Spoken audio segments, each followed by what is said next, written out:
ස්තුති ස්වාමිනී ප්‍රශංසා වේවා හාලෙලූයා. ස්තුති වේවා ප්‍රශංසා වේවා හාලෙලූයා. අපි ඉගෙන ගත්තා මේ මැවීමට හැකි බලය මුළු විශ්වයට වඩා සුදාත්මන වහන්සේගේ සුදාත්මන වහන්සේ සහ උන්වහන්සේගේ වචනය එකට ක්‍රියා කරන විදිය. සුදාත්මන වහන්සේ සහ වචන එකට ක්‍රියා කරන ආකාරය. අද අපි බලන්න යනවා දෙවියන් වහන්සේගේ වචනේ කවදාවත් අපොහසත් වෙන්න යන්නේ නැහැ. දෙවියන් වහන්සේගේ වචනේ කවදාවත් අපොහසත් වෙන්න යන්නේ නැහැ. ඒක තමයි අයිසායා 55:11 අපි බැලුවේ ඊයේ දවසේදීත්.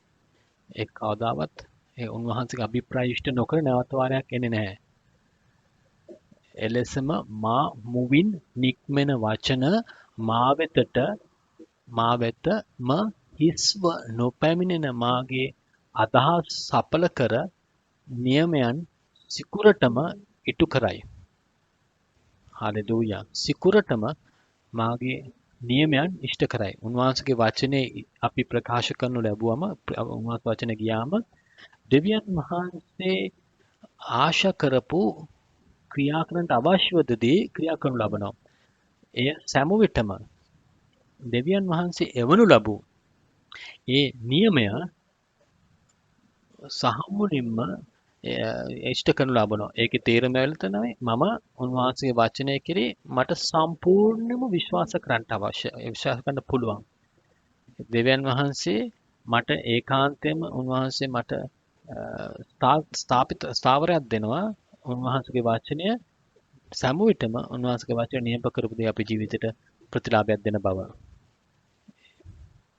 ඒක හරියට අපි මොන හරි ටෙලිෆෝන් එකක් හරි ටීවී එකක් හරි අපි මොන හරි ගද්දි ඉලෙක්ට්‍රොනික දෙයක් ගද්දි ඒක හදපු ආයතනය විසින් අපට වරන්තුවක් දෙනවා වොරන්ටි එකක් ගැරන්ටි එකක් දෙනවා ඒ වගේ දෙවියන් වහන්සේ මේ ස්ථානයේ අපිට දෙකනවා යසාය 55:11 උන්වහන්සේ අපිට වරන්තුවක් නෙමෙයි වචනේ වොරන්ට් එකක් උන්වහන්සේ වගකීමක් දෙනවා උන්වහන්සේගේ වචනේ කියා තිබෙන දේ ඒක ඉට්ටු කරන්න ඒ නියමන ඉෂ්ට කරන්න උන්වහන්සේ වග බලා ගන්න බව.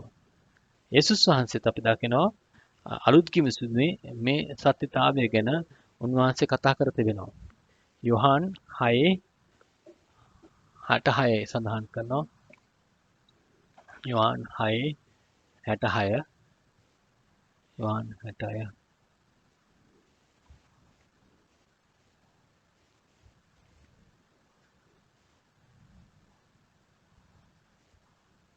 66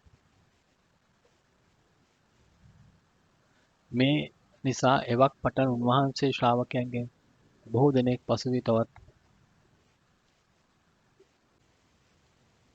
හරි පදේ සමාවෙන්න යොහාන් 6:63 මෙසේ සඳහන් කරනවා ජීවනය දෙන්නේ ආත්මය වේ මාංශෙන් කිසි ප්‍රයෝජනයක් නැත මා ඔබට වදාළ වචනය ආත්මෙද ජීවනයේද වෙයි මා ඔබට වදාළ වචනය ආත්මෙද ජීවනයේද වේ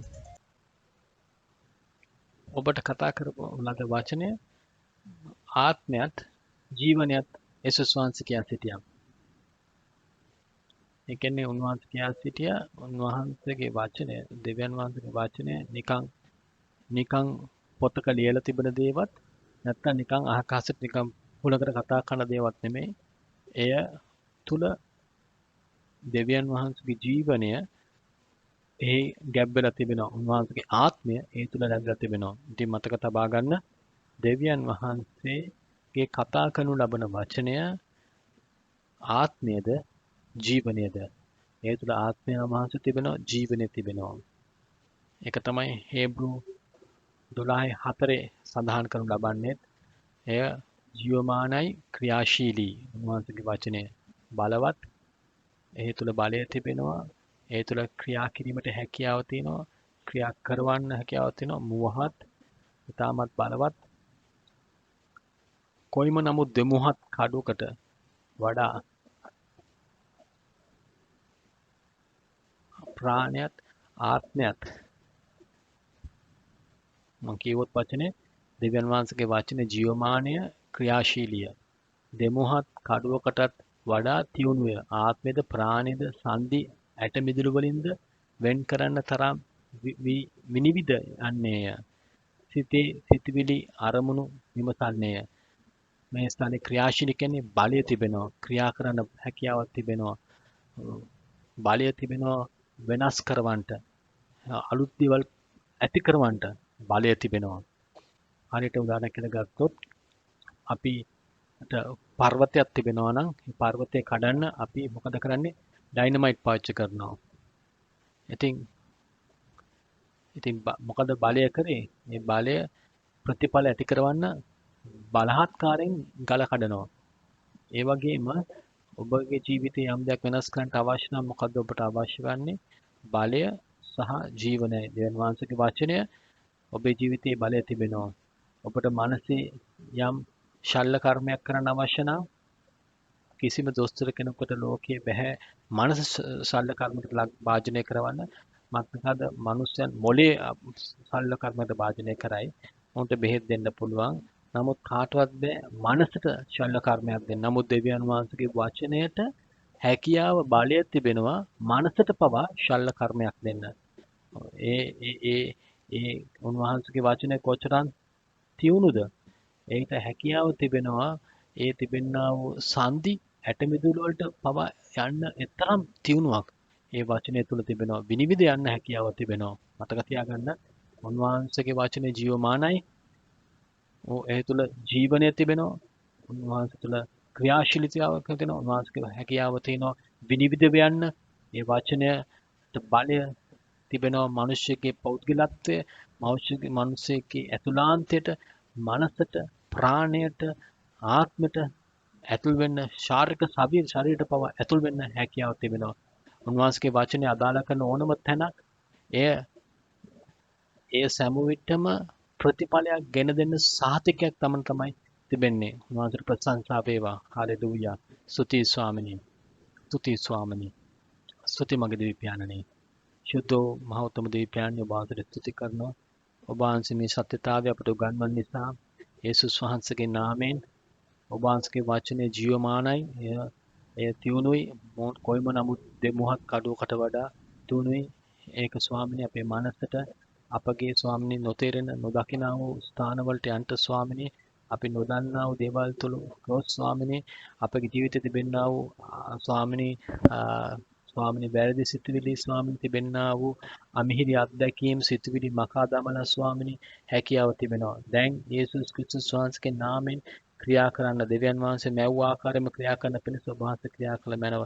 යේසුස් වහන්සේගේ නාමයෙන් මම ප්‍රකාශ කරනවා සෑම අක්‍රියතාවයක්ම නවතිලා ක්‍රියා කරවන්නට මගේ මිත්‍රය ඔබ සම්පූර්ණම සුවයි. ඔබ යේසුස් වහන්සේගේ ඒ සම්පූර්ණම මේ කරනකොට බලය කරනකොට ඔබ සම්පූර්ණ සුවයි. ඔබ ශරීරය සුවයි. උන්වහන්සේ ඔබට සාතිකයක් දී තිබෙනවා. දැන් මේ වචන ලබා ගත්තම ඔබ ප්‍රීතිවෙන්ට ගන්න. උන්වහන්සේගේ ජීවනය ඔබට ලබනවා. උන්වහන්සේ සිටින කොයිම නමුත් තැනක උන්වහන්සේගේ ජීවනය තිබෙනවා. උන්වහන්සේගේ වචනය තිබෙන තැන උන්වහන්සේගේ ශුද්ධාත්ම මාස සිටිනවා. මාක්නිසාද ආත්මයත් වචනයත් එකට ක්‍රියා කරනසේක. යේසුස් වහන්සේ ශුද්ධාත්ම වහන්සේ සමග හැම විටම එකට ක්‍රියා කරනවා. දැන් ඒ යේසුස් වහන්සේම කියා සිටිනවා ඔබ මාගේ වචන ලබා ගන්න. ඔබ මාගේ වචනය පිළිගන්න. මේ වචනය ඔබ තුළ ශුද්ධාත්ම වහන්සේ ඔබ තුළ හැකියාව තිබෙනවා. ඔබ සමග ක්‍රියා කරමින් අපි හැම කෙනෙක්ම අපි විශ්වාස කරාම අපේ මුඛයල ප්‍රකාශ කරාම ඒ දේ වචනට හැකියාව තිබෙනවා ක්‍රියා කරවන්නට. මගේ මිත්‍රය මතක තියාගන්න. දෙවියන් වහන්සේගේ වචනේ ආත්මයත් සහ බලයත්. ඉතින් ප්‍රශ්න වලට දේවත් වෙන අය ඔබට කතා කරන්න පුළුවන්. ඔබට නිසකමක් දෙන්න පුළුවන්. මේ වචනයට හැකියාව තිබෙනවා. දෙවියන් වහන්සේගේ අභිප්‍රාය ඉෂ්ට කරන පිණිස ඔබ ගොස් ආත්මයන් දුරු කරන්න, අත්තිල රෝගීන් සුව කරන්න, මඩනාරද්දන් මුදන්න, ආත්මික ඇස් විවර කරන්න, ඒ පීඩනයට ලක්වෙත මනුස්සයන්ව නිදහස් කරන්න, ගොස් ඒ මනුෂ්‍යයන්ට ආශිර්වාදයක් වෙන්න, දේශයන් වලට ආශිර්වාදයක් වෙන්න. පියාණනි මම ඔබ වහන්සේගේ ආශිර්වාදය මේ වචනේ අසන ස්වාමිනේ කවුරු නමුත් කෙනෙක්ට අලුත් ආලේපයක් නිදහස් කරනවා. මගේ මිත්‍රය ඔබගේ ශාරීරික තිබෙනා වූ රෝගය කුමක් වුණත් දුර්වලකම කුමක් වුණත් යේසුස් වහන්සේගේ නාමයෙන් මම කරනවා ඒ දුර්වලකම ආත්මික පිටවන්න යේසුස් වහන්සේගේ නාමයෙන් මතක තියාගන්න මගේ මිත්‍රය යේසුස් වහන්සේ ඔබට ආදරේ උන්වහන්සේ ඔබ සුව කරනවා සම්පූර්ණයෙන්ම ඔබ නිදහස් සම්පූර්ණම නිදහස් ඔබේ ජීවිතයේ සෑම ස්ථානයකම ඔබගේ ජීවිතයේ සෑම ස්ථානකම සම්බන්ධතාවයන් වල රැකියාවේ ඔබගේ ජීවිතයේ සඵලත්වය ඔබේ ජීවිතයේ සෑම ස්ථානයක හැබැයිකමක වැරදි පුරුදු හැම එකක්ම යේසුස්ගේ නාමයෙන් විනාශ කරනු ලබනවා. ස්තුතියි ස්වාමිනේ ප්‍රශංසා වේවා. හාලෙලූයා. ආමෙන්. ආමෙන්. ආමෙන්. ආමෙන්. ස්තුතියි වේවා. දෙවියන් වහන්සේ තුල උන්වහන්සේගේ ජීවනය ඔබ භුක්ති විඳින්න. ආමෙන්.